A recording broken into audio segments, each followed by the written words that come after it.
Hi friends, this is Manoj and welcome back. So இன்றைக்கி வீடியோவில் என்ன பார்க்க போகிறோம் அப்படின்னா OPPO A54 அப்படிங்கிற இந்த பட்ஜெட் ஃப்ரெண்ட்லி செல்ஃபோன் பற்றி தான் நம்ம ரிவ்யூ பார்க்க போகிறோம். இந்த செல்ஃபோன் பார்த்தீங்கன்னா 3 கலரில் வருது. ஸோ ஃபர்ஸ்ட் பார்த்தீங்கன்னா கிறிஸ்டல் பிளாக், அதுக்கப்புறம் ஸ்டாரி ப்ளூ, அதுக்கப்புறம் மூன் லைட் கோல்டு. ஸோ அப்படின்னு 3 வேரியன்ட் இருக்குது. இந்த ஸ்டாரி ப்ளூ வந்து ரொம்ப நல்லா இருக்குது அப்படின்னு சொல்லிட்டு எல்லாருமே சொல்லிட்டு இருந்தாங்க. என்கிட்ட என்ன கலர் இருக்குது பார்த்தீங்கன்னா கிறிஸ்டல் பிளாக். ஸோ இதுவே வந்து ரொம்ப நல்லா இருக்குது, நல்லா ஷைனிங்காக இருக்குது, கையில் வச்சுருக்கிறது பார்த்தீங்கன்னா ரொம்ப ப்ரீமியமாக இருக்குது. ஸோ அதே மாதிரி இது 3 வேரியண்ட்டில் வருது இந்த செல்ஃபோன். ஸோ 13,000 இருந்து 16,000 வரைக்கும் 3 வேரியண்ட்டில் வந்து கொடுத்துருக்காங்க. ஸோ ஃபர்ஸ்ட் வேரியன்ட் பார்த்தீங்கன்னா 4GB RAM 64GB ROM. Second variant பார்த்தீங்கன்னா 4GB RAM 128GB ROM. So third variant பார்த்தீங்கன்னா, அதாவது நான் இப்போ வச்சிருக்க வேரியன்ட் பார்த்தீங்கன்னா 6GB RAM and 128GB ROM. So இந்த செல்ஃபோன் பற்றின full details including camera specifications பற்றி நம்ம இந்த வீடியோ ஃபுல்லாக பார்க்க போகிறோம். ஸோ அதுக்கு முன்னாடி வந்து அன்பாக்சிங் பண்ணிட்டு வந்துடலாம் வாங்க. ஓகே, இதுதான் வந்து இந்த செல்ஃபோனோட பாக்ஸ். நான் வந்து 6GB RAM and 128GB variant வந்து வாங்கியிருக்கேன். ஸோ இந்த பாக்ஸுக்கு பின்னாடி பார்த்தீங்க அப்படின்னா இந்த செல்ஃபோனை பற்றின ஷார்ட் டிஸ்கிரிப்ஷன்ஸ் வந்து போட்டிருக்காங்க. ஸோ வேணா பார்த்துக்கோங்க. பாக்ஸ் ஓப்பன் பண்ணிங்க அப்படின்னா ஃபர்ஸ்ட் நம்ம கண்ணில் படுறது வந்து ஒரு சாஃப்ட் கேஸ் தான். இந்த சாஃப்ட் கேஸ் பார்த்தீங்கன்னா உள்ளே வந்து நல்லா சொரன்னு இருக்குது, வெளியே வந்து நல்லா வலுவலுன்னு இருக்குது. ஸோ கண்டிப்பாக வந்து ஃபிங்கர் பிரிண்ட்ஸ் வந்து இதை அட்ராக்ட் பண்ணும். அதுக்கப்புறம் பார்த்தீங்கன்னா சிம் எஜெக்டர் டூல் வச்சிருக்காங்க. அதுக்கப்புறம் ஓப்பன் பண்ணிங்கன்னா செல்ஃபோனை வந்து நீங்கள் பார்க்கலாம். இதை இப்போ ஓரத்தில் வச்சுருவோம். ஸோ உள்ளே பார்த்தீங்கன்னா ஒரு 18 வாட்ஸ் ஃபாஸ்ட் சார்ஜர் வந்து கொடுத்துருக்குறாங்க. அது கூடவே வந்து ஒரு USB-C டைப் கேபிள் வந்து கொடுத்துருக்குறாங்க. ஹெட்ஃபோன் வந்து கொடுக்கல. ஸோ இதுதான் வந்து இந்த செல்ஃபோனோட பாக்ஸ் கண்டென்ட்ஸ். ஓகே, இப்போ இந்த செல்ஃபோனோட ஹார்ட்வேர் பற்றி பார்க்கலாம். இந்த செல்ஃபோனில் பார்த்தீங்கன்னா MediaTek Helio P35 அப்படிங்கிற ப்ராசஸர் வந்து யூஸ் பண்ணியிருக்காங்க. இது வந்து ஒரு ஆக்டோ கோர் ப்ராசஸர். அது மட்டும் இல்லை, இதோட ஆப்ரேட்டிங் ஃப்ரீக்வன்சி பார்த்தீங்கன்னா 2.3 GHz. இது ஒரு நல்ல ஒரு ப்ராசஸர் அப்படின்னு சொல்லலாம். பட் இந்த ப்ராசஸரில் ஒரு சின்ன பிரச்சனை இருக்குது. என்ன அப்படின்னு பார்த்தீங்கன்னா, இந்த ப்ராசஸரோட ஃபேப்ரிகேஷன் டெக்னாலஜி எடுத்துக்கிட்டிங்கன்னா 12 நானோமீட்டர் ப்ராசஸர். இந்த ப்ரைஸ் பாயிண்ட்டுக்கு 12 நானோமீட்டர் ஓகே தான், பட் 10 கொடுத்துருந்தா நான் கொஞ்சம் சந்தோஷப்பட்டிருக்கேன். ஓகே, இப்போ இந்த செல்ஃபோனோட ரேம் அண்ட் ஸ்டோரேஜ் பற்றி பார்க்கலாம். நான் ஏற்கனவே சொன்ன மாதிரி 3 வேரியன்ட் இருக்குது. நான் வச்சிருக்கிறது வந்து 6GB RAM and 128GB ROM variant. ரேமோட டெக்னாலஜி எடுத்துக்கிட்டிங்க அப்படின்னா DDR4X ரேம் வந்து யூஸ் பண்ணியிருக்காங்க. ஸோ அதாவது இதோட ரீடிங் அண்ட் ரைட்டிங் ஸ்பீடு பார்த்தீங்கன்னா 3200 MBps வரைக்கும் நீங்கள் ரீட் அண்ட் ரைட் பண்ணிக்கலாம். மெமரி டெக்னாலஜி எடுத்துக்கிட்டீங்க, அதாவது ஸ்டோரேஜ் டெக்னாலஜி எடுத்துக்கிட்டிங்க அப்படின்னா eMMC 5.1 வந்து யூஸ் பண்ணியிருக்காங்க. ஸோ அதனால் வந்து நீங்கள் 250 MBps வரைக்கும் ரீட் பண்ணிக்கலாம் அண்ட் 125 to 150 MBps வரைக்கும் நீங்கள் ரைட் பண்ணிக்கலாம். ஸோ ரொம்ப ஒரு மாடரேட்டான ஒரு ஸ்பீட் தான் கொடுத்துருக்காங்க. அதாவது ரேமும் சரி மெமரியும் சரி மாடரேட்டான ஸ்பீட் தான் கொடுத்துருக்காங்க. டாப் ஆஃப் தி லைன் கிடையாது. அதனால் என்ன ப்ராப்ளம் அப்படின்னா, நீங்கள் நான் டே டு டே லைஃப்பில் நீங்கள் நல்லா யூஸ் பண்ணிக்கலாம், கேமரா யூஸ் பண்ணிக்கலாம், அப்ளிகேஷன்ஸ் யூஸ் பண்ணிக்கலாம், எல்லாம் பண்ணிக்கலாம். பட் கேம் விளையாடும் பொழுது கொஞ்சம் ஸ்லோவாகும். அதேமாதிரி உங்கள் செல்ஃபோன் ஹீட் ஆகும், ஹேங் ஆகும், எல்லாமே பண்ணும். குறிப்பாக வந்து ஃப்ரேம்ஸ் வந்து ஸ்கிப் பண்ணும். நான் சொல்கிறது வந்து நார்மலான கேம், டெம்பிள் ரன் இந்த மாதிரி விளாண்டிங்கன்னா பிரச்சனை கிடையாது. பட் வந்து நீங்கள் பப்ஜி இது மாதிரி high and games, online games, இல்லைனா வந்து கார் ரேஸ் மாதிரி ஹை அண்ட் கேம்ஸ் விளாண்டிங்க அப்படின்னா நிறையா வந்து ஃப்ரேம்ஸ் வந்து ஸ்கிப் பண்ணும்.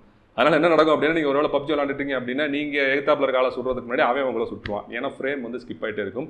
ஸோ கேமிங் எந்தூசியாஸ்ட், கேம் பிரியர்கள் அவங்களுக்குலாம் வந்து இந்த செல்ஃபோன் வந்து கண்டிப்பாக கிடையாது. ஓகே, இப்போ இந்த செல்ஃபோனோட டிஸ்பிளே பற்றி பார்க்கலாம். இது வந்து ஒரு IPS LCD பேனல். AMOLED வந்து கொடுக்கல, பட் இருந்தாலுமே இந்த ஸ்க்ரீன் பார்த்தீங்கன்னா ரொம்பவே நல்லா இருக்குது. இந்த ஸ்க்ரீனோட சைஸ் வந்து 6.51 inches, அதர்வைஸ் 16.54 centimeters. ரெசல்யூஷன் வந்து 720x1600 பிக்சல்ஸ். ஸோ 720 அப்படின்னாலே வந்து இது HD. 1600 இருக்கனால வந்து இது HD+ பேனல். ஆஸ்பெக்ட் ரேஷியோ வந்து 20:9. ஸோ இது வந்து ஒரு டால் டிஸ்பிளே. பிக்சல் டென்சிட்டி வந்து 270 ppi. Screen to body ratio வந்து 89 அப்படின்னு கம்பெனி வந்து கிளைம் பண்ணுறாங்க. பட் அதோட கொஞ்சம் கம்மியாக தான் இருக்கும்னு நினைக்கிறேன். ஏன்னா பார்த்தீங்கன்னா சின் வந்து கொஞ்சம் பெருசாக இருக்குது. ஸோ ஒரு 85, அரௌண்ட் 85 to 86 இருக்கும். ஸோ மேக்ஸிமம் பிரைட்னஸ் பார்த்தீங்கன்னா 480 nits வந்து சொல்லியிருக்காங்க. அதுவும் பீக் வந்து டைரக்ட் சன்லைட்டில் பார்த்தீங்கன்னா 550 nits வரைக்கும் போகும் அப்படின்னு சொல்லியிருக்காங்க.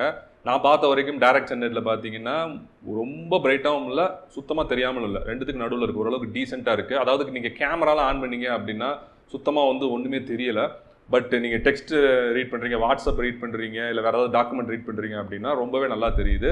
ஸோ டேலைட் விசிபிலிட்டி பொறுத்த லெவலில் இட் இஸ் டீசென்ட். அதே மாதிரி இந்த ஸ்க்ரீனோட ரெஃப்ரெஷிங் ரேட் பார்த்தீங்கன்னா 60 Hz தான். 120 Hz அந்த மாதிரி கிமிக்ஸ்லாம் வந்து இதில் கொடுக்கல. அதே மாதிரி இதோட டச் சாம்பிளிங் ரேட் எடுத்துக்கிட்டிங்க அப்படின்னா 120 Hz வந்து கொடுத்துருக்காங்க. ஸோ 60க்கு பதிலாக 120 கொடுத்துருக்காங்க. அது ஒரு நல்ல விஷயம். அதே மாதிரி இது வந்து ஒரு பஞ்ச் ஹோல் டிஸ்பிளே. நல்ல வேளை அந்த பஞ்ச் ஹோலை வந்து நடுவில் வைக்காமல் கேமரா வந்து ஓரமாக வச்சுருக்காங்க. ஏன் அப்படின்னா கேமரா வந்து ரொம்பவே பெருசாக இருக்குங்க. ஸோ ஓவரால் அந்த டிஸ்பிளே எப்படி இருக்குது அப்படின்னு கேட்டிங்கன்னா உண்மையிலே ரொம்ப நல்லா இருக்குது. ஏன்னா ஹெச்டிக்கும் ஃபுல் ஹெச்டிக்கும் வந்து ஹியூமன் ஐயால் வந்து டிஃபரன்ஷியேஷன் வந்து பண்ண முடியாது. ஓகேவா? அதனால் ஹெச்டியாக இருக்கனால அது நல்லா இல்லை அப்படின்லாம் நீங்கள் நினச்சிடாதீங்க. ஸ்க்ரீன் வந்து ரொம்பவே நல்லா இருக்குது. மூவி பார்க்குறதுக்கு ஃபண்டாஸ்டிக்காக இருக்குது. வியூவிங் ஆங்கிள்ஸுமே நீங்கள் சைட்லலாம் வச்சு பார்த்தா கூட ஃபண்டாஸ்டிக் எக்ஸ்பீரியன்ஸாக இருக்குது. நான் ஷார்ட்ஸ் போடுறேன் பாருங்கள். ஓகே, இப்போ இந்த செல்ஃபோனோட டிசைன் பற்றி பார்க்கலாம். இதோட திக்னஸ் எடுத்துக்கிட்டிங்க அப்படின்னா 8.4 mm திக்னஸ். ஸோ ரொம்ப நல்ல ஒரு ஸ்லிம்மான ஒரு ஃபோன். வெயிட் எடுத்துக்கிட்டிங்க அப்படின்னா 192 grams. பட் ரொம்ப காத்தாக தான் இருக்கும். அந்தளவுக்கு ஒன்றும் வெயிட் தெரியல. வெயிட் மேனேஜ்மெண்ட் பார்த்தீங்கன்னா சூப்பராக வந்து பண்ணியிருக்காங்க. அங்கே இந்த இடத்துல ஒரு வெயிட்டாக இருக்குது, இந்த இடத்துல வெயிட் இல்லை அப்படின்னு நல்லா வெயிட் மேனேஜ்மெண்ட் பண்ணியிருக்கனால நீங்கள் செல்ஃபோனை ஹோல்டு பண்ணுறதுக்கு வந்து ரொம்ப கான்ஃபிடென்ட்டாக இருக்குது. நீங்கள் கவர்லாம் போடணும்னு அவசியம் கிடையாது, சும்மாவே இந்த செல்ஃபோனை ஹோல்ட் பண்ணலாம், அவ்வளோலாம் வந்து கீழே விழுகாது, நல்லா இருக்குது. அதேமாதிரி இதோட ப்ரொடெக்ஷன் அப்படின்னு எடுத்துக்கிட்டிங்க அப்படின்னா ஃப்ரண்ட்லேயும் பேக்லேயும் அவங்க என்ன யூஸ் பண்ணியிருக்குன்னு சொல்லவே இல்லை. ஸோ அதனால் ஃப்ரண்ட்டில் வந்து கார்னிங் கொரில்லா கிளாஸ் யூஸ் பண்ணலை. பேக்லேயும் பார்த்தீங்கன்னா இவங்க கிளாஸ் யூஸ் பண்ணல, பிளாஸ்டிக் தான் யூஸ் பண்ணியிருக்காங்க. நீங்கள் தட்டினாலே தெரியும். ஸோ பிளாஸ்டிக் தான் யூஸ் பண்ணியிருக்காங்க. பட் ஸ்டில் ரொம்ப ப்ரீமியமாக இருக்குது, இந்த செல்ஃபோன் ரொம்ப ப்ரீமியமாக இருக்குது. ஆனால் மெட்டீரியல் பார்த்தீங்கன்னா கிளாஸ் கிடையாது, this is a plastic. So ஃப்ரண்ட்லேயும் பேக்லேயும் கார்னிங் கொரில்லா கிளாஸ் வந்து கிடையாது. பட் ஒரு விஷயம் சொல்லியிருக்காங்க, IPX4 ப்ரொடெக்ஷன் வந்து இந்த செல்ஃபோன் கொடுத்துருக்காங்க. அதாவது ஸ்பிளாஷ் ப்ரூஃப்னா தண்ணி வந்து மேலே சிந்துச்சு அப்படின்னா, ஏதோ ஒரு சாதமோ ஏதோ ஒரு கொட்டிருச்சு அப்படின்னா நீங்கள் ஏதாவது தொடச்சி எடுத்துக்கலாம், போயிடும், செல்ஃபோனுக்குள்ளே வந்து போயிடாது. அதேமாதிரி மழை தூருது அப்படின்னா நீங்கள் அப்போ கூட செல்ஃபோனை யூஸ் பண்ணிக்கலாம், ஃபோட்டோலாம் எடுத்துக்கலாம், ஒன்றும் ஆகாது. ஆனால் தண்ணிக்குள்ளே தூக்கி போட்டிங்க அப்படின்னா கண்டிப்பாக வந்து செல்ஃபோன் வந்து டேமேஜ் ஆகிடும். அதேமாதிரி நீங்கள் டஸ்ட்லேயும் போட்டுக்கலாம். ஒரு மண்ணுக்குள்ளே வந்து புதஞ்சு விழுந்துருச்சு அப்படின்னா அந்த செல்ஃபோனுக்கு வந்து இந்த ஹோல்குள்ளே போகுமே தவிர சர்க்யூட் லெவலுக்குள்ள வந்து போகாது. ஸோ இதுதான் வந்து IPX4. ஸோ இது ஒரு நல்ல விஷயம். இப்போ இந்த செல்ஃபோனோட போர்ட்ஸ் அண்ட் கண்ட்ரோல்ஸ் பற்றி பார்க்கலாம். லெஃப்ட் சைடில் எடுத்துக்கிட்டிங்க அப்படின்னா ஒரு சிம் எஜெக்ஷன் ட்ரே வந்து கொடுத்துருக்காங்க. இதை ஓப்பன் பண்ணி பார்த்தீங்கன்னா ஒரு பெரிய சைஸ் ட்ரே வந்து வெளியே வருது. அதில் வந்து நீங்கள் 2 நேனோ சிம் கார்டு யூஸ் பண்ணிக்கலாம், ப்ளஸ் வந்து ஒரு மைக்ரோ SD கார்டு வந்து யூஸ் பண்ணிக்கலாம். அப் டு 256 GB வரைக்கும் நீங்கள் மெமரியை வந்து எக்ஸ்பேண்ட் பண்ணி யூஸ் பண்ணிக்கலாம். அதுக்கப்புறம் பார்த்தீங்கன்னா வால்யூம் ராக்கர்ஸ் பட்டன் வந்து கொடுத்துருக்காங்க. அப் பட்டனுக்கும் டவுன் பட்டனுக்கும் தனித்தனி பட்டன்ஸ் வந்து கொடுத்துருக்காங்க. இதோட ஃபீட்பேக் வந்து ரொம்பவே நல்லா இருக்குங்க. டே பாட்டமில் வந்து பார்த்தீங்கன்னா ஒரு 3.5 mm ஆடியோ போர்ட் கொடுத்துருக்காங்க. அதுக்கு பக்கத்தில் வந்து மைக் இருக்குது.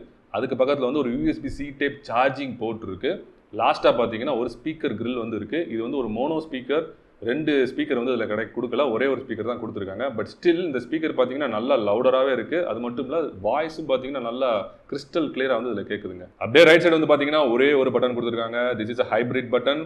இதை வந்து நீங்கள் ஃபிங்கர் பிரிண்ட் ஸ்கேனராக யூஸ் பண்ணிக்கலாம், லாக் அன்லாக் பட்டனாக யூஸ் பண்ணிக்கலாம், ஆன் ஆஃப் பட்டனாகவும் இதை வந்து நீங்கள் யூஸ் பண்ணிக்கலாம். ஃபிங்கர் பிரிண்ட் ஸ்கேனரோட ரெஸ்பான்ஸ் பார்த்தீங்கன்னா வேறு லெவலில் இருக்குங்க, பயங்கர ஸ்பீடாக இருக்குது. நான் டெஸ்ட் பண்ணி பார்த்துட்டேன், விஷுவல்ஸ் போடுறேன் பாருங்கள். அப்படியே டாப்பில் வந்து பார்த்தீங்கன்னா ஒன்றுமே கிடையாது, அப்படியே பிளைனாக விட்டுருக்காங்க.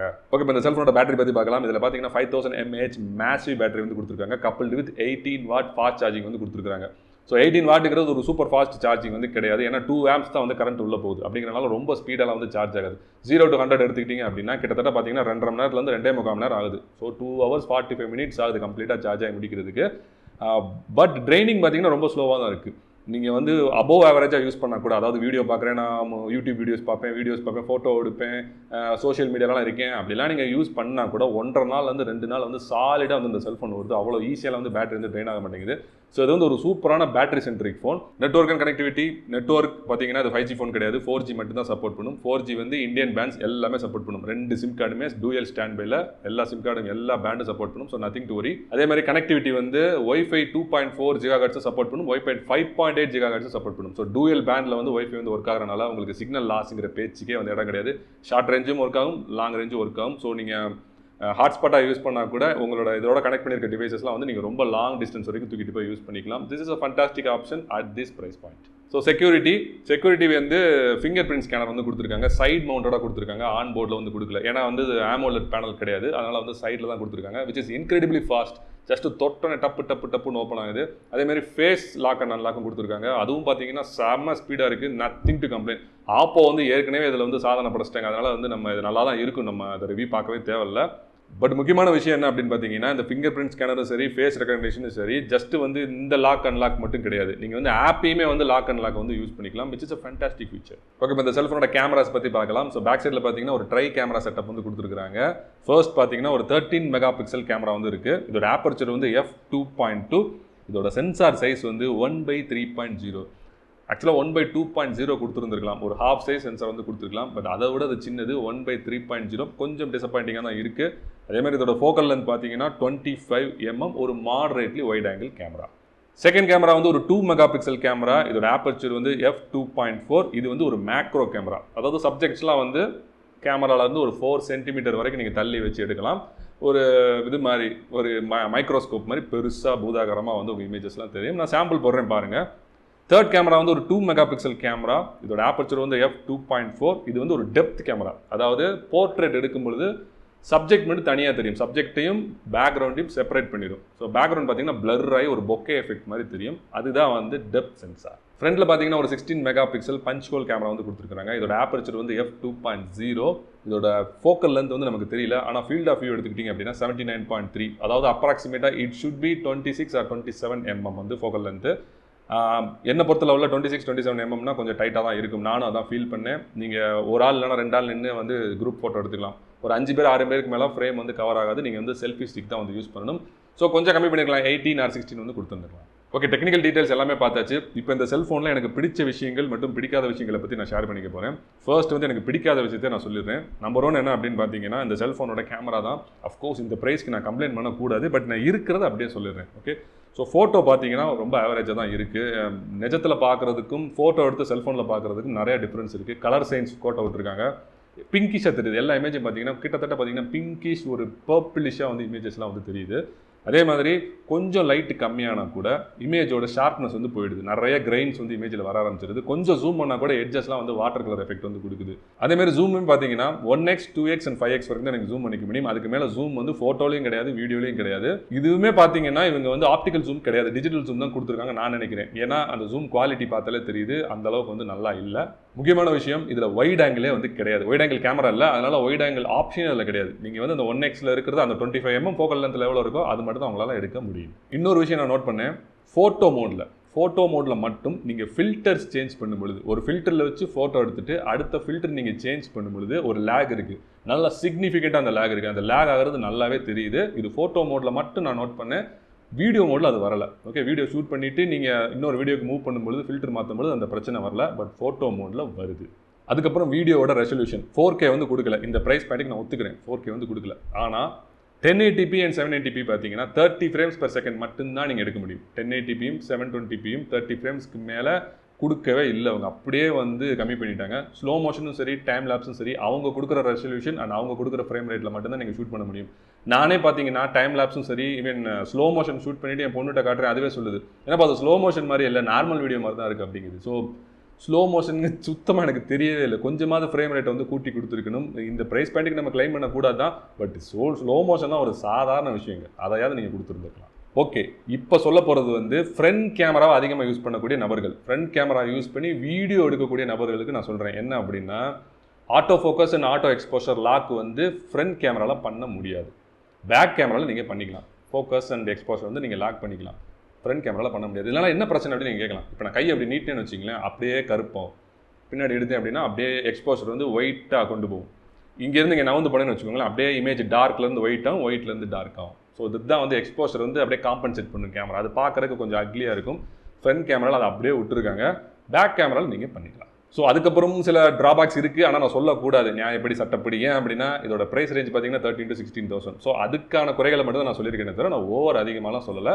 இப்போ எனக்கு பிடிச்ச விஷயத்தை பற்றி நான் சொல்கிறேன். ஸோ ஃபர்ஸ்ட் எனக்கு பிடிச்ச விஷயம் என்னன்னா, அஃப்கோர்ஸ் இது கேமரா நல்லா இருக்குது, வீடியோ வந்து எனக்கு கொஞ்சம் பெட்டராக இருக்க மாதிரி இருக்குது. இதில் வந்து வீடியோ வந்து கொஞ்சம் நல்லா இருக்குது. குறிப்பாக மேக்ரோ வீடியோலாம், மேக்ரோன்னு தனி வீடியோ கிடையாது, பட் நீங்கள் கிட்ட சப்ஜெக்ட் கிட்ட வச்சு எடுத்தீங்கன்னா நல்லாவே வந்து அவுட்புட் வந்து வருது. அது எனக்கு பிடிச்சிருக்கு. அதேமாதிரி மேக்ரோ ஃபோட்டோகிராஃபி சூப்பராக இருக்குது. அஃப்கோர்ஸ் நீங்கள் 4 cm தள்ளி தான் வச்சு எடுக்க முடியும். ஒரு சூப்பரான மெகா மேக்ரோ அப்படின்னு சொல்ல முடியாது, பட் கொடுத்துருக்க மேக்ரோ வந்து ரொம்ப டீசெண்டாக இருக்குது. அஃப்கோர்ஸ் நீங்கள் நோட் பண்ண வேண்டிய விஷயம், மேக்ரோலையும் பார்த்தீங்கன்னா கலர் சென்ஸ் வந்து நல்லா இல்லை. இமேஜ் வந்து பர்ப்ளிஷ் பிங்கிஷாக வந்து தெரியுது. நீங்கள் அந்த ஃபோட்டோ போடுறேன்னு பாருங்கள், அது ஒரு ட்ராபேக் இருக்குது. பட் ஸ்டில் இமேஜ் வந்து க்ளோஸரில் எடுக்கும்பொழுது நல்லா இருக்குது. அதேமாதிரி இதில் நிறைய ஃபில்டர்ஸ் கொடுத்துருக்காங்க, ஃபோட்டோலையும் சரி வீடியோஸ்லையும் சரி. ஃபில்டர்ஸ் வந்து எனக்கு ரொம்ப ரொம்ப பிடிச்சிருக்கு. யூஸ்வலாக வந்து ஏன்னா சட்டுன்னு ஒரு மூடுக்கு ஏற்ற மாதிரி, ஒரு சுச்சுவேஷனுக்கு ஏற்ற மாதிரி நீங்கள் மாற்றி எடுக்கணும் அப்படின்னா இந்த ஃபில்டர்ஸ் வந்து ரொம்ப ஹேண்டியாக இருக்குது. அதேமாதிரி டேசல் கலர், இது ஆப்போக்குனே இருக்கக்கூடிய அந்த டேசல் கலர் மோட் அப்படின்னு ஒன்று இருக்குது. அதை வச்சு நீங்கள் எடுக்கும்போது ஒரு ஹீரோயிக்காக இருக்குது. இமேஜெலாம் வந்து ஒரு ஹீரோ மாதிரி உங்களை காட்டுது. ஒரு பஞ்சியாக ரெட் ரோஸ் க்ரீன் அப்படின்னு சொல்லி ஒரு பஞ்சியாக வந்து காட்டுது. அதுவும் எனக்கு ரொம்ப பிடிச்சிருக்கு. அதுக்கப்புறம் எனக்கு ரொம்ப ரொம்ப முக்கியமாக பிடிச்ச விஷயம் எஃப்எம் ரேடியோ. நிறைய செல்ஃபோன்லாம் மறந்துட்டாங்க எஃப்எம் ரேடியோ, பட் இவங்க வந்து கொடுக்குறாங்க. நீங்கள் ஹெட்ஃபோன் ஜாக்கை மட்டும் சொருகிட்டு நீங்கள் எஃப்எம் வந்து டியூன் பண்ணி கேட்டுக்கலாம். அஃப்கோர்ஸ் உங்கள் ஊரில் கேட்கலாம் ஒன்றும் பண்ண முடியாது. ஓரளவுக்கு சிட்டியில் க்ளோஸராக இருந்தீங்க அப்படின்னா எஃப்எம் ரேடியோ வந்து நல்ல ஆப்ஷன். செகண்ட் ஆப்ஷன் ரொம்ப ரொம்ப ரொம்ப நான் நேசிக்கிற ஆப்ஷன் ஆப்போ செல்ஃபோனை நான் இதுக்காகவே என்னோட ஸ்டூடெண்ட்ஸுக்கு வந்து அதிகமாக ரெக்கமெண்ட் பண்ணுறேன். என்னோட ஸ்டூடெண்ட்ஸ் யார் கேட்டாலும் நான் ஆப்போ ஃபோன் தான் வாங்க சொல்லுவேன். காரணம் என்னன்னா, இதில் இன்பில்ட் ஸ்க்ரீன் ரெக்கார்டர் வந்து கொடுத்துருக்காங்க, விச் இஸ் ஃபேண்டாஸ்டிக். நீங்கள் 1080pயில் வந்து ஃபுல் ரெசல்யூஷனில் வந்து ஸ்க்ரீன் வந்து ரெக்கார்ட் பண்ணலாம். அதுக்கப்புறம் உங்களோட சிஸ்டமோட ஆடியோ, அதாவது இதுக்குள்ளே ப்ளே ஆகும் பார்த்தீங்களா மூவி பிளேயர், இந்த ஆடியோவையும் நீங்கள் கேப்சர் பண்ணலாம். நான் பேசிகிட்டு இருக்க என்னோட மைக் ஆடியோவும் சேர்த்து வந்து நீங்கள் அட் அ டைத்தில் வந்து கேப்சர் பண்ணலாம். அது மட்டும் இல்லாமல் ஃப்ரண்ட் கேமரா ஆன் பண்ணி என்னோட ஸ்க்ரீனோட சேர்த்து நான் ரெக்கார்ட் பண்ணலாம். அது மட்டும் இல்லை, அந்த கேமராவை எங்கே வேணாலும் எனக்கு பிடிச்ச இடத்துல மூவ் பண்ணி வச்சுக்கலாம். இது ஒரு சூப்பரான ஒரு ஆப்ஷன். குறிப்பாக வந்து டீச்சர்ஸ் ஸ்டூடெண்ட்ஸுக்குலாம் இது ஒரு ஃபேன்டாஸ்டிக்கான ஆப்ஷன். இது நேட்டிவ் கேமரா ஆப்லேயே கொடுத்துருக்காங்க. எனக்கு தெரிஞ்சு நிறைய கம்பெனிஸ் வந்து இதை கொடுக்குறதே கிடையாது. ஸோ ஓவரால் அந்த செல்ஃபோனை யாரெல்லாம் வாங்கலாம் அப்படின்னு கேட்டிங்கன்னா, நான் ஒரே கிறிஸ்டல் கிளியராக சொல்லுவேன். Students and teachers, any kind of student, any kind of teachers. இப்போ அந்த ஆன்லைனில் ஒர்க் ஃப்ரம் ஹோம், ஆன்லைன் கிளாஸ்லாம் கவனிக்கிறீங்களா, நீங்கள் தாராளமாக வாங்கலாம். ஒரு HD resolution screen, 5000 mAh massive battery, ரொம்ப நேரம் சார்ஜ் நிற்கிது, சூப்பரான ஸ்க்ரீன் ரெக்கார்டர் கொடுத்துருக்காங்க. உங்கள் ப்ராஜெக்ட்ஸ்க்குலாம் நீங்கள் யூஸ் பண்ணிக்கலாம். அதேமாதிரி நல்ல ப்ராசஸர், நல்ல ரேம் கொடுத்துருக்காங்க. நீங்கள் மல்டி டாஸ்கிங் பண்ணலாம். வீடியோ கால் போயிட்டு இருக்கும்போதே நீங்கள் ஏதாவது ஒரு ஃபைல் உங்கள் டீச்சர் அப்லோட் பண்ண சொன்னாங்க, நீங்கள் ஃபைல் அப்லோட் பண்ணலாம். டாக்குமெண்ட் ஸ்கேனர் வந்து யூஸ் பண்ணிக்கலாம். இதுக்கெல்லாம் வந்து ஒரு ஃபேன்டாஸ்டிக்கான ஆப்ஷன். ஸோ ஒரே டார்கெட் ஆடியன்ஸ்னால் ஆன்லைனில் இருக்கக்கூடிய டீச்சர்ஸ் அண்ட் ஸ்டூடெண்ட்ஸ்க்கு தான் நான் வந்து ரெக்கமெண்ட் பண்ணுவேன். அதுபோல் கேஷுவல் யூசர்ஸ், எனக்கு பேட்டரி லைஃப் நல்லா வேணும் சார், ஓரளவுக்கு டீசெண்டான மல்டிமீடியா யூசேஜ், ஃபேஸ்புக், வாட்ஸ்அப்லாம் பார்க்கணும் அப்படின்னா இந்த மாதிரி கேஷுவல் யூசர்ஸ் வந்து நீங்கள் யூஸ் பண்ணிக்கலாம். யாரெல்லாம் வாங்கக்கூடாது அப்படின்னா, கண்டென்ட் கிரியேட்டர்ஸ் இதை வந்து இந்த செல்ஃபோனை கன்சிடரே பண்ணாதீங்க. கொஞ்சம் பட்ஜெட் அதிகமாகப்பட்டு வேறு மாடலுக்கு போயிருங்க. கண்டென்ட் கிரியேட்டர்ஸ், நிறையா மூவி எடுக்கிறவங்க, நிறைய வீடியோ எடுக்கிறவங்க, குறிப்பாக ஃப்ரண்ட் கேமரா வச்சு நான் வீடியோ எடுக்கணும், யூடியூபுக்கு நான் வீடியோ எடுக்கணும்னு நினைக்கிறவங்க அதை வாங்கிறாதீங்க. ஏன்னா auto exposure and auto focus lock வந்து கிடையாது. ஸோ ஓவராலாக இந்த செல்ஃபோனை வாங்கலாமா வேணாமா அப்படின்னு கேட்டிங்கன்னா, இந்த ப்ரைஸ் பாயிண்ட்டுக்கு 13,000 to 15,000 rupees இந்த செல்ஃபோனை நீங்கள் தாராளமாக வாங்கலாம். இந்த ப்ரைஸ் பாயிண்ட்டுக்கு இது ஒருத்து. Of course there are shortcomings. ஒரு ஆவரேஜான கேமரா கொடுத்துருக்காங்க, ஃபுல் ஹெச்டி ஸ்க்ரீன் கிடையாது, 4K கிடையாது, இந்த மாதிரி நிறைய விஷயங்கள் இருக்குது. பட் இந்த ப்ரைஸ் பாயிண்ட்டுக்கு இந்த செல்ஃபோன் வந்து டெஃபினட்டாக வந்து ஒர்த்து தான். ஸோ இந்த வீடியோ வந்து உங்களுக்கு பயனுள்ளதாக இருந்துச்சு அப்படின்னா வீடியோ வந்து லைக் பண்ணுங்கள். என் கூட அசோசியேஷனில் இருக்குன்னு நினச்சிங்கன்னா சேனலுக்கு வந்து சப்ஸ்கிரைப் பண்ணுங்கள். ஸோ மேலும் ஒரு சூப்பர் வீடியோவோட சீக்கிரம் வந்து உங்களை சந்திக்கிறேன். And then it's by from Anuj.